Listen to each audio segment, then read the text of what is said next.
Good morning, good afternoon, good evening to all our listeners from wherever part of the world you're joining us from today. We welcome you to the Green Perspective podcast, where we delve into the ever expanding world of sustainability, a podcast where every action and perspective count. And whether you are an expert in the green field or just starting your journey, our podcast has something for everyone. And we are so happy to have you join us in discussing actionable solutions for the people and for the planet. My name is Frida Como, and I'll pass it over to my co-host, Cedric. Thank you so much, Frida. It's lovely to see you again in this exciting episode of The Green Perspective once again. So in today's exciting episode, we have the pleasure of speaking with one of the guests who will be introduced shortly by Frida. We'll be exploring the journey as usual and to check on what projects and goals they've been having all along to inspire the success stories that highlight incredible potential of enhancing the food security sector. But just a brief before we start on looking at the whole ecosystem, we're looking at 1 out of 10 people across the entire world going to bed hungry every evening. Yet 981 million tons of food, that's approximately 17%, goes to waste each year, contributing to 10% of the global carbon emission. And our global food system is broken. Transformation of agriculture and the food system is urgently needed. So we're looking at some of the organizations, for instance, VSO, national and international volunteers are supporting marginalized groups such as youth, women, smallholder farmers, school children, and people with disabilities to engage in community and national food dialogues. So these are some of the wonderful contributions that organizations like VSO are contributing towards the environmental justice. And it's really incredible to have people like the guests who are going to have today who are contributing actively in such global issues. So I won't go a long way into explaining this because we have a wonderful guest who is going to talk a lot about this. But I wish to urge you to stay tuned as we embark on this insightful conversation, shedding light on the importance of empowering marginalized people, especially young people, women, smallholder farmers, school children, and people with disability to engage in community and national food agenda. So I'll pass it back to Frida to welcome our guest, and I hope that you're all excited for this wonderful episode. Stay tuned and let's address the crisis of food security. Thank you so much, Cedric, for that. And as Cedric has mentioned today, we have an amazing guest with us who is going to share his experience within the food security realm and some of the challenges and opportunities that are available within the food security, specifically in Bangladesh.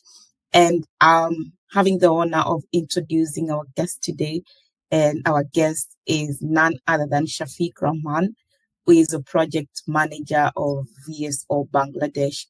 And I'm going to take us through a bit about Shafiq.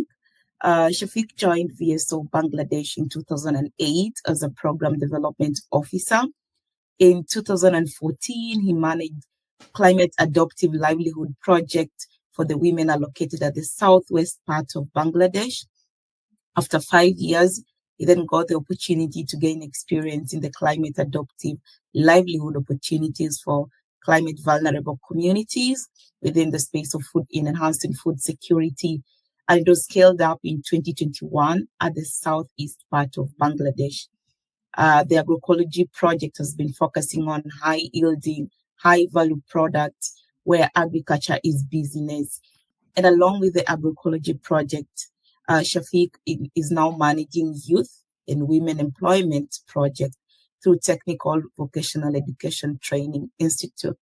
I would like to welcome Shafiq, and you have so much vast experience within food security and agroecology in Bangladesh, and we're so happy to have you and learn from your experiences today. And the one thing to just note as I wrap up is that he's been managing youth development program in 64 districts of Bangladesh. So that is really inspiring, Shafiq. Thank you so much, Frida. Shafiq, it's really lovely to see you. These wonderful time that we're having this conversation here.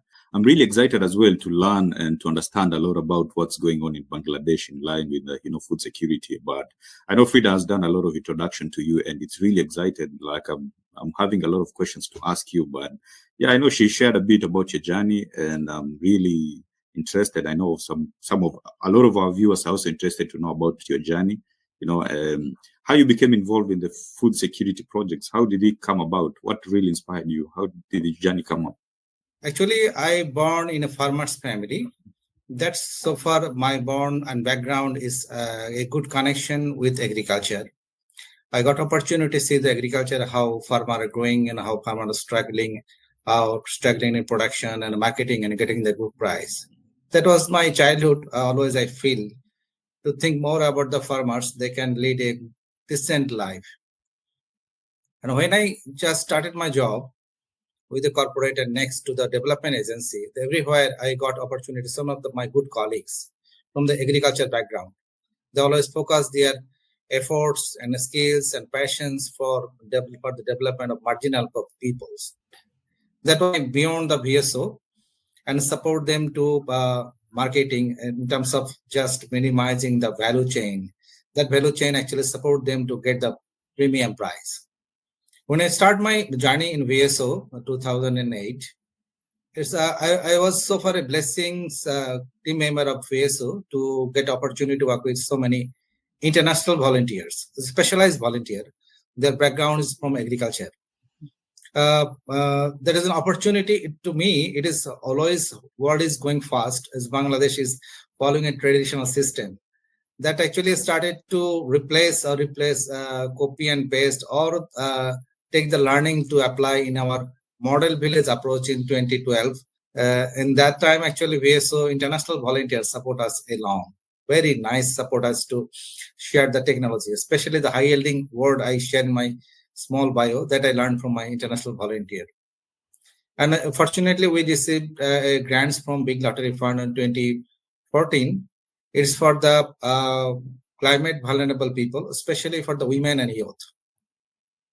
So far, when people are vulnerable to climate change, not they are fighting with regular day-to-day lives. They are double vulnerable with other climate vulnerability side like the salinity, like the scarcity of fresh water, like the supplies from the mainstreaming market and mainstreaming areas. And as a women in our country, religious conservativeness, they are not treating as a farmer. And youth, they're not the trustworthy. Actually, it was our so many struggles to fight against the local myth, traditional system, climate vulnerability, and the religious some misperception. It was a struggle, a good fight for this project to climate adaptive technology transformation and ensuring the yield in the saline prone zone where pH level is too high. pH level when 5.5, there is no seeds will germinate. In that area, we connected a good number of women as a farmer. It's 5 years, it's a long time, but successfully we transferred the skill and grow good quality of vegetables along with others like the fisheries and livestock. They can survive in the saline prone area. We shifted the local scenario by adopting organic technology. That times actually we speak more about the organic technology that is friendly to the everyone. When we organic technology we use, it means we did not use any single drop of chemical pesticide and fertilizer in the land because of salinity. When you want to shift the salinity at pH level to the tolerance level, that can be possible to resilience livelihood in terms of growing crops. That's really important to use that resilience technology, it's organic technology in the land to survive the people to fight against the climate vulnerabilities. The project ended, but fortunately, again, we got opportunity to connect with the Volunteer for Development grants. Still, we are going with Volunteer for Development and active grants. That is giving us so many good results, good learnings, and good faith from the primary actors that we love to. Wow, Shafiq, that's really comprehensive. And I had a lot of questions to ask, but I know you've answered a lot of them. And I'm just really hoping that our viewers are really interested, they're following your conversation. And just at a point of, young people, just drawing back to your inspiration of where you came from, on what really inspired you to, get engaged in food security. And we are looking at a lot of stories of what had a significant influence into driving you into food security. And I hope a lot of young people are looking at inspiration in the context of you really have to be inspired in what you're currently doing and you have to be passionate in what you're doing. So I really commend you on that, Shafiq, and thanks so much for sharing your story with us. Yeah, Frida, do you have anything to ask Shafiq? Yeah, so Shafiq, thank you for taking us with you, like taking us into your story into the greenfield, specifically food security and agroecology. That is quite inspiring. So in Bangladesh, one of the things I would really like to know is now that you're in the food security field, you're enhancing food security in Bangladesh, I would love you to give our listeners a glimpse of the current state of food security in Bangladesh. What are some of the biggest challenges? In terms of food security, most of the general people are not aware of what the food security means. It means to us generally people have the good access, all-time access, and their food is safe and nutritious. But generally, people understand in my country that if they have the 3 times food, that is enough. When we are speaking this word, it is not accepted by them. New technology, new knowledge, and youth is a good change maker to accept your new knowledge and skill to transfer to the community, especially women like who are really behind of our society, like the men of youth as a change maker. And another reason is we do like to see some good farmers. They're really interested to implement new technology, new yield, new breed. That is really important to secure the food security. And next question is actually in terms of food security, Bangladesh is not 100% sufficient on food security. The data says that 70% people have the all-time access to the safe and nutritious food, and 30% people have not. And for that, we are facing a very common country. This first one is to yield equally.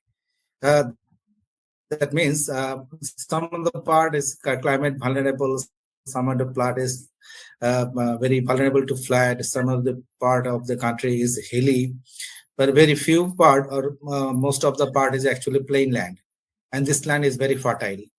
That unequal production in part of the country, different part of the country, is creating some of the challenges. Every people have not produced, are not accessing the sufficient food supply chain. The challenge is inconsistent production and supply. Like if you think about rice as a staple food, it is grows 2 or 3 times in our country, but all the areas are not equally. But if you think about the vegetable, but it is not the thing. The vegetables necessarily it is require only the winter. The rest winter is on 8 to 9 months. People need to access to the vegetable. So those who are areas very surplus in producing the vegetable production and supply, and the off season the vegetable prices goes very up. Like then season you can access to the potato by 10 taka or 15 taka, but in the off season it is not. It is price is going up 3 to times higher compared to season and off season. Yeah, we lost you a bit, but thank you for sharing a glimpse into Bangladesh food security, the nature, like the status of food security in Bangladesh, and sharing the challenges and opportunities. I know you are still sharing some of the challenges and opportunities within the food security in Bangladesh. But maybe if you can merge some of the challenges with this next question that I have for you. And before the question, I think one thing that you mentioned is when you are describing the current state of food security in Bangladesh, something that really came out strongly that I'm keen to know is that you took us into the definition of food security, which is the people at all times being able to have access to safe and nutritious food. And it's quite interesting to learn that within now the state of food security in Bangladesh, people often stop with the first part of the definition of food security, that is the accessibility part. And it's really similar to so many marginalized and vulnerable groups in so many countries that when they're just able to access food for them, that is food security to them. So thank you for sharing that insight with us and taking us into the state of food security through just by the definition of it. And now, if you can kindly tell us any successful case studies where sustainable practices have significantly improved food security in Bangladesh. Thank you. Actually, some more challenges, but some success also. Absolutely there. Like we always focus about the high yielding.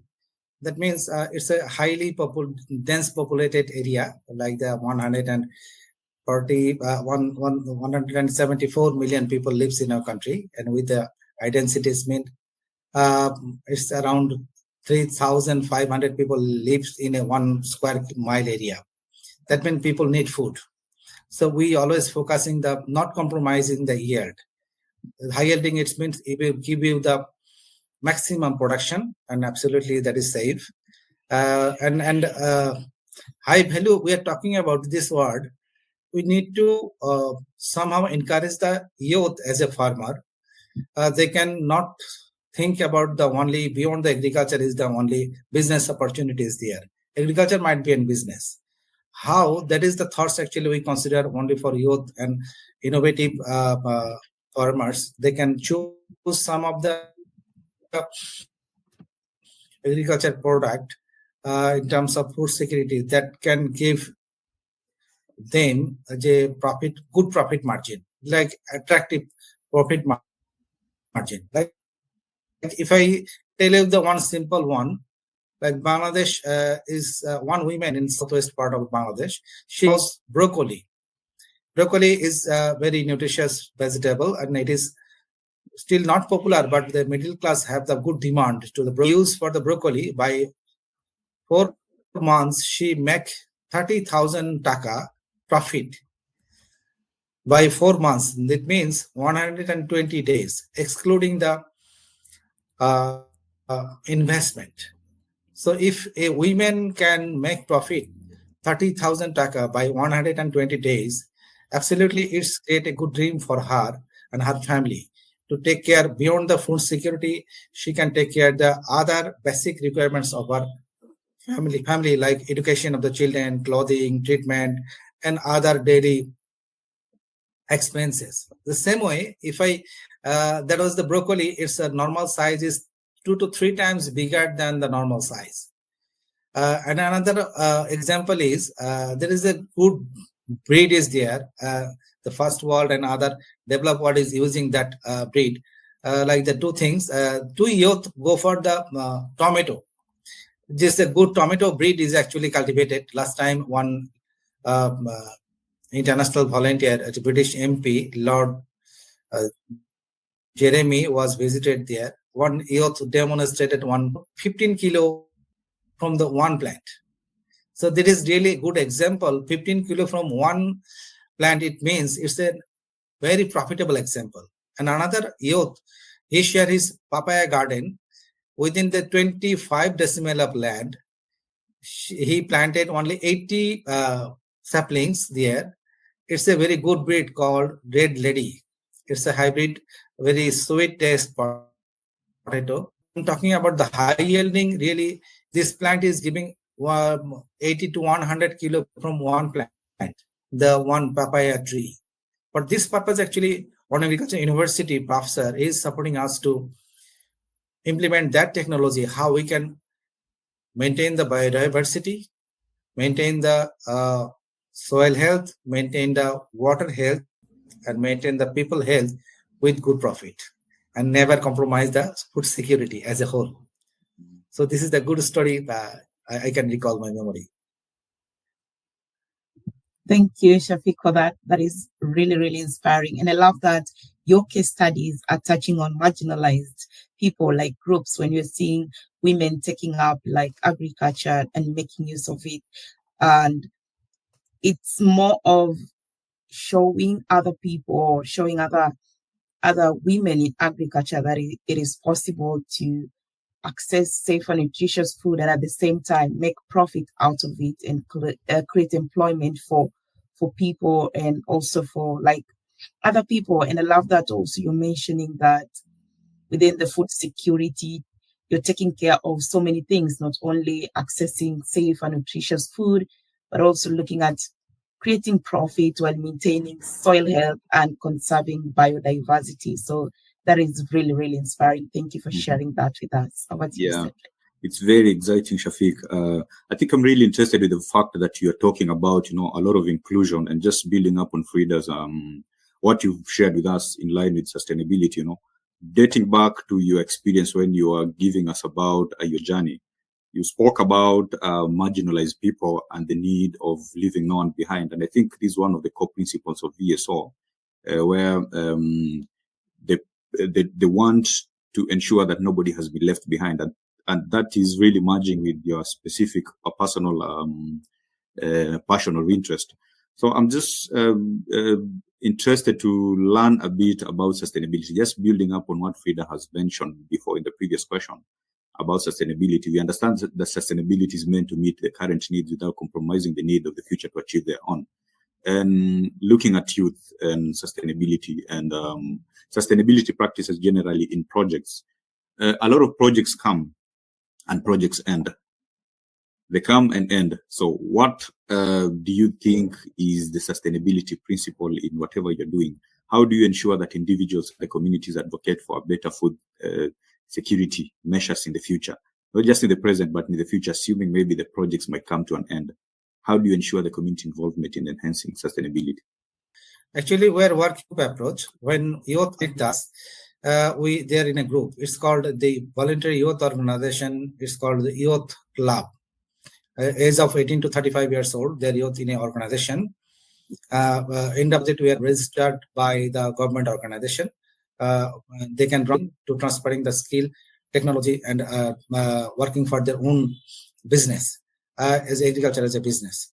And for the women, they have also group. We call it's a different name of the women is there. It is registered by sometimes the Department of Cooperatives, Department of Women Affairs.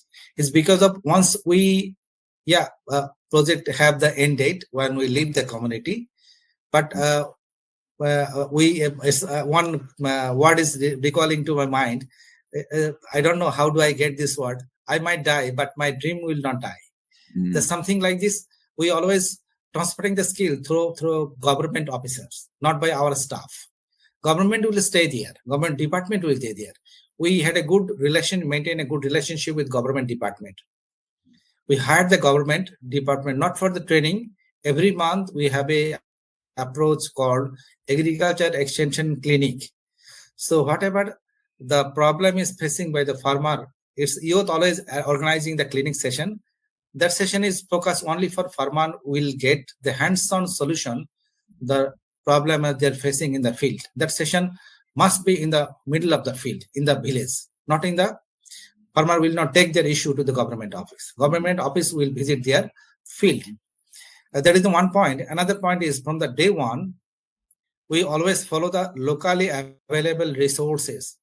Like we do follow the organic manure. It's from the cow dung, and we are using one kind of earthworm altogether, giving you the organic manure, that is organic fertilizer for the crops. Like if I take you to my southwest part, close to the Bay of Bengal, that Silentpond area, we started our project 2014. I can give you a full track, like the 5,000 kilogram of organic manure by 24 hours. because of they know not only it is useful for their crops, it is the business value is there. They can sell the organic manures to others. Just transfer the technology of benefits of the soil health and as well as water health and then even human health, not to use any chemical fertilizer or pesticide in the crops. It is directly or indirectly affect their health.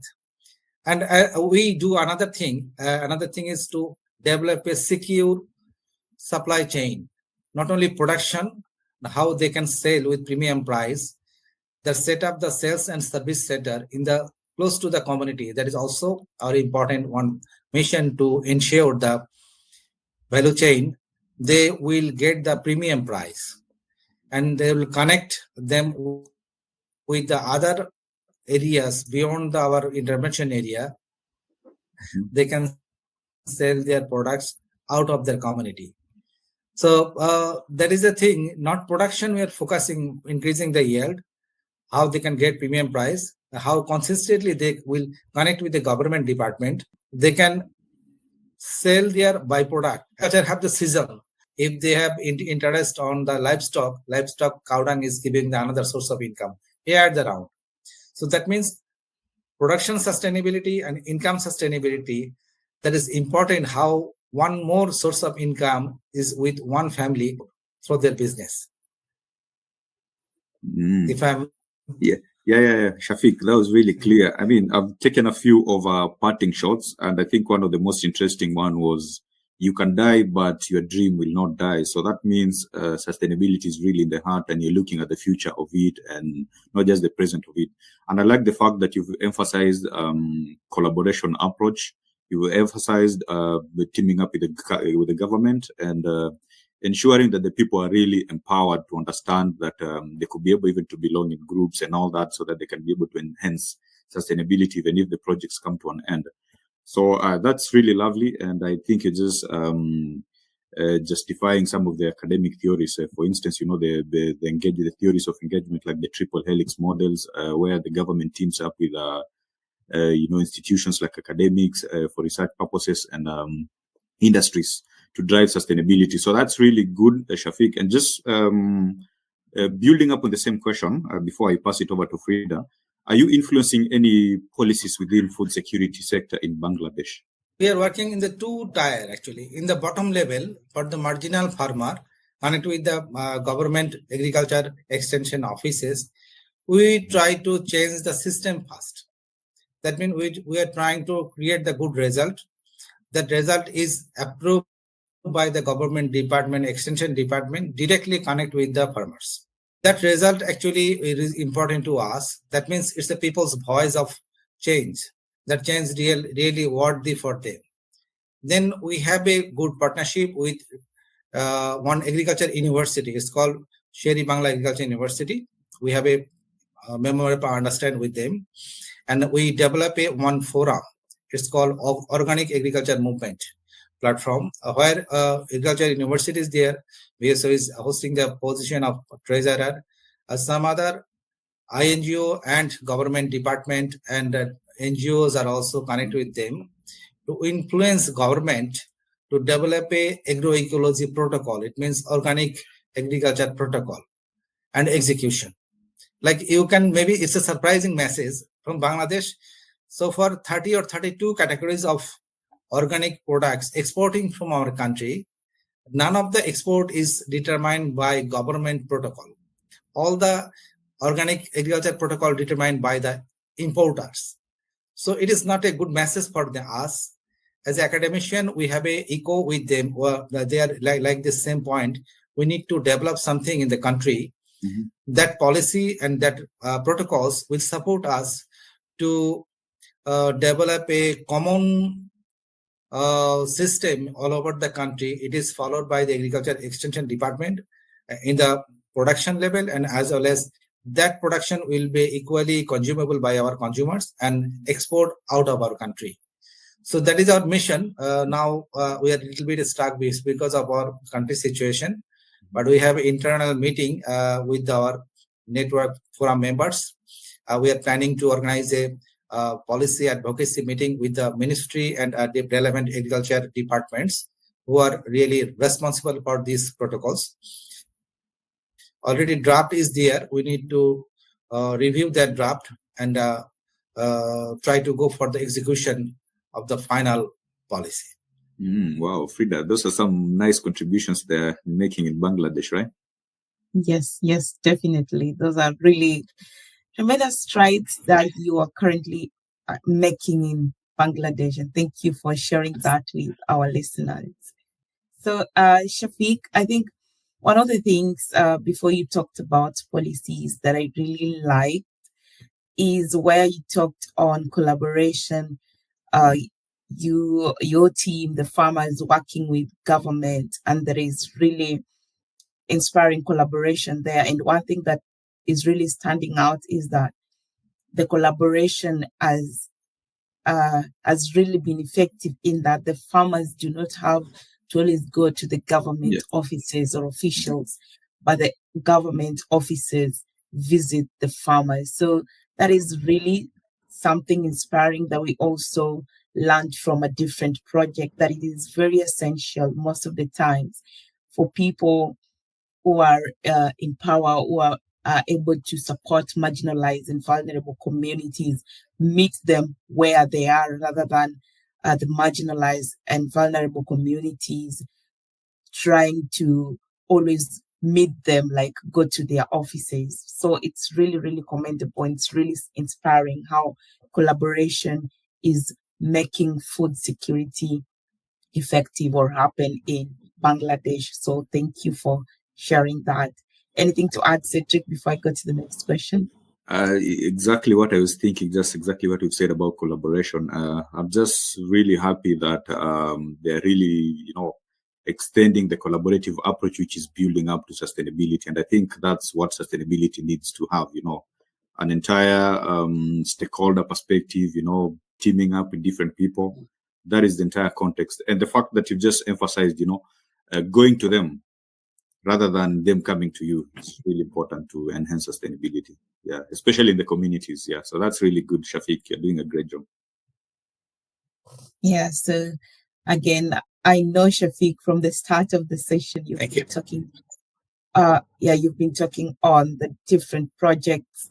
You've been talking on different technologies, innovative technologies or approaches that you've been having in Bangladesh to enhance food security.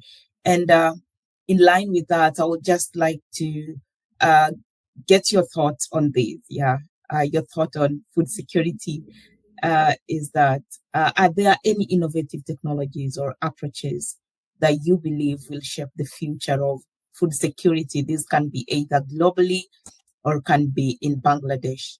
Maybe global population is increasing, but in my country, what happening, people have the limited interest to go with agriculture dedicatedly. So technology is really important to save time, to save bigger value, and save the resources. So mechanization, there is no alternative about the mechanization. It is really important. And similarly, actually, we are dreaming, and already we are in the shifting situation to use the mechanization. Almost a shifting is going on. You will not get most of the traditional system in our country now. People are really eager to use the mechanization. Some small technology, I can give you the example. So in the organic field, especially the agroecology field, in Japan, actually, they're using one solution. It's called Klebio. It's mixed of one bacteria. It's using yogurt, another yeast in bread, and some sugar and water solution. It's called Klebio, Clybio. This actually innovation bring our professor from the Sher-e-Bangla Agriculture University in our country, and he experimented and shared the technology with us. We are using this liquid. The role of the liquid is to strengthen the sapling's ability to absorb nutrient from the soil. It means if a soil plant can absorb more nutrition from the soil, that means the plants can more strong and develop their own immunity. So end of the day, it can give us a 20 to 25% more yield. It is not expensive. It is not any single bad elements included there. And even if you use this one, you can directly consume your food directly from your crop field, like the cucumber, like any other vegetables. If you do like, directly you can eat it from the crop field. That we experimented in our vegetable field and give us the very wonderful result. That means our mandate is to make sure the food security and no harms, that every time and all time and everyone can be accessed. That is the good technology for us to increase the yield with the protocol of biodiversity. We are using that technology by the support from the agriculture, Sher-e-Bangla Agriculture University, and it is getting popular. Popular, it means not only using the crops, it can using in the mango garden, lychee garden, then other garden to increase the taste of the fruits, yield of the fruits.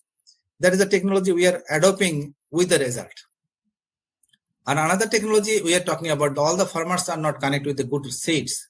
That seeds testing result when they are getting from the university. They're talking about the papaya and as well as the tomato. Like in my area, if I give one example, people are using the good technology and good quantity of potato they can grow their area. And in my intervention area, that production rate is 5 times less than my area, because of they are not access with the good technology, good seeds in their farming experience. But our mandate is to bring that our technology and the good seeds to the marginal community, those who are really behind.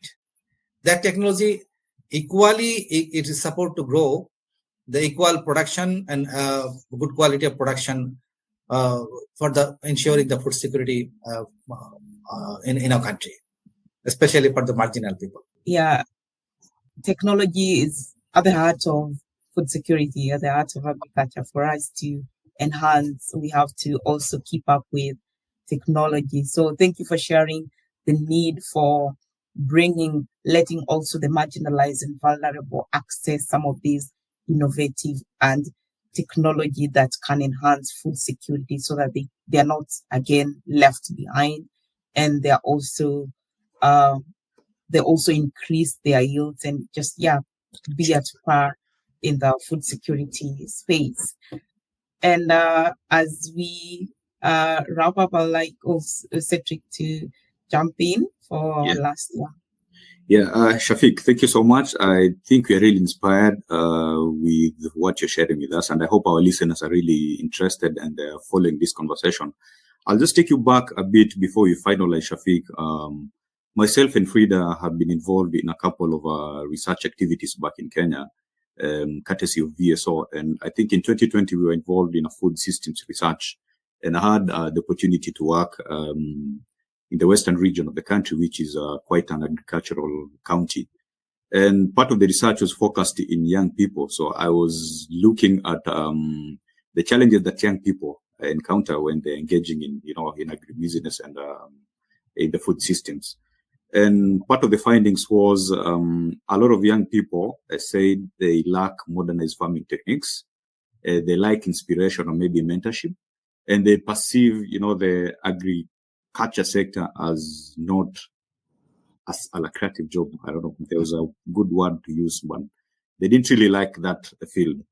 So, and that means that a lot of young people maybe are not really interested in agriculture. So does that pose a challenge? Or maybe do you see any similarities with Bangladesh, or maybe what could be your advice alongside supporting and ensuring that our young people are passionate about the food systems and they're actively involved in championing for, food security in both Bangladesh and the entire world? Yeah, you're correct. Actually, your country, the situation you mentioned about the youth, Bangladesh also, it was the same. We did struggle to change their mindset and attitude by some demonstration plots. Like we do apply our resource to how it is really worthy. It means it's a business viability is there. The demonstration plot we implemented so many times by other youth. That means who are really have the knowledge on agriculture or connect with agriculture. When we demonstrate that result, it is really a good business to connecting with the high yielding and high value products. That actually learning visit and demonstration plot support them to change their mindset. Actually, youth have the good dream and big dream. They can take the decision very quickly and they can switch from the decision very quickly. It's their age specific nature. It's not their intention actually. So absolutely they can switch their mind or change their mind, but how they can get or access to the good profit and secure profit by connecting with good breeds or good varieties or high yielding varieties. How we need to display the results to them. Once they are access with the result, that actually support them to change their mind and trust you. Wow, that's really comprehensive. Thank you so much for that. I think I just summarized it by saying the young people need inspiration. They need to be empowered, and they need to be. Their mind can change, and yeah, the food security sector has a lot of potential, and the young people can be able to drive these solutions. So, Frida, do you have anything? Yeah, yes, actually, I do have something, especially on young people and their attitudes towards agriculture and getting into the food security field. And there's a lot of research that has been done in terms of young people being reluctant to go into agriculture.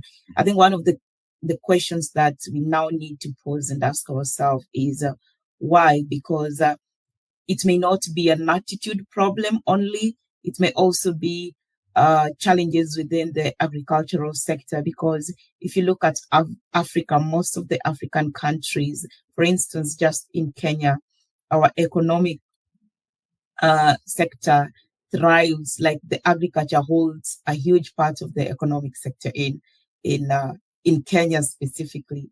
So it definitely means that young people need to be empowered to take up spaces in the agriculture field.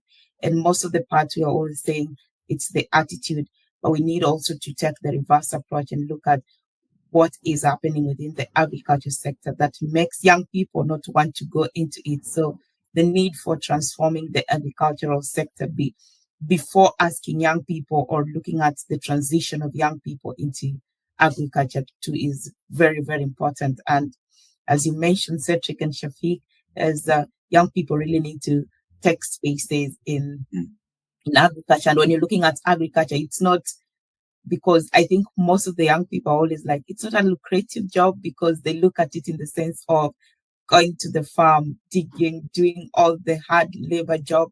Or you're also looking at agriculture in the sense that we have a huge value chain from the production to the consumption to transportation.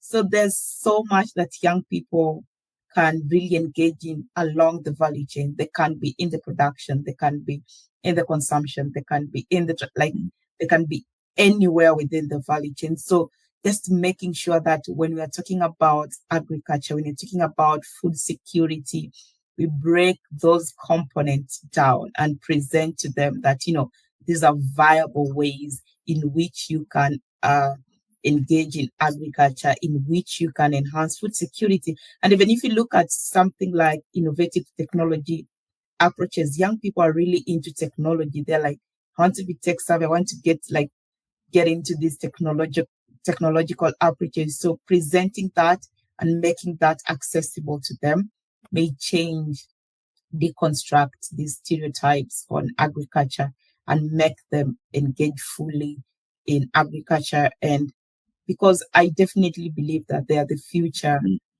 they can really tap into enhancing food security in the right way.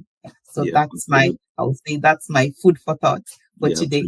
Absolutely, Frida. That's really lovely. And I didn't want to end without saying this, but one of the challenges that the young people also mentioned back during the research was they lack enough spaces as compared to initially where, there used to be a lot of land for, during the old days. And right now the population has really increased and there's no enough farms to, for them to produce. That was one of the issues that they brought up.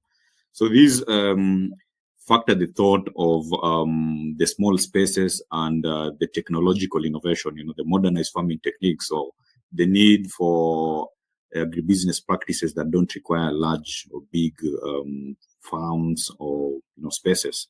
So I think it's just around collaboration and organizations coming up to support them, to empower them, to show them that they don't need big land or big spaces to be able to to contribute to the food security. They could be able to come up with small creative businesses out of the small spaces that they have.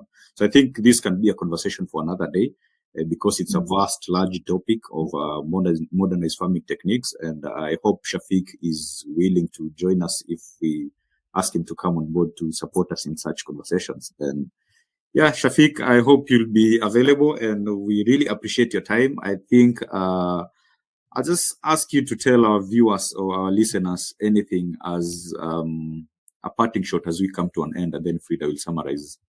Thank you everyone for listening me. Actually, it's my learning through the journey how we can positively take over the technology. It's for the not only for the project or for the person or for the organization like VSO. It is for the greater community, especially those who are waiting for lead the country, like the youth, and especially for the women, those who are not properly acknowledged by other segment of the population. But we do try to respect the marginal people and the future citizen like youth to transfer the appropriate skill, technology, and resources to fill up their dreams, fill up the future that they're dreaming to. So best wishes to everyone. We will speak again. Thank you so much, Shafiq, for sharing your experiences, for sharing your food for thought, as they call it, on food security. And thank you for the insights and for the glimpse into the food security in Bangladesh and what you're doing, the innovative approaches you're currently implementing, and also the collaborative nature of the work that you're doing in Bangladesh. And we also loved hearing about the inclusion part of young people, women taking spaces within the food security realm. So it's been really amazing. It's been really inspiring hearing from you, and thank you for your time and for your valuable insights. It's been a real pleasure having you on this podcast. And to our listeners, we really thank you for tuning in and for listening into the experiences shared, challenges, the opportunities. And I do believe that we've learned one or two in this food security space and within for young people, women, and different vulnerable and marginalized communities. And we also like to hear what's your food for thought or within the food security space.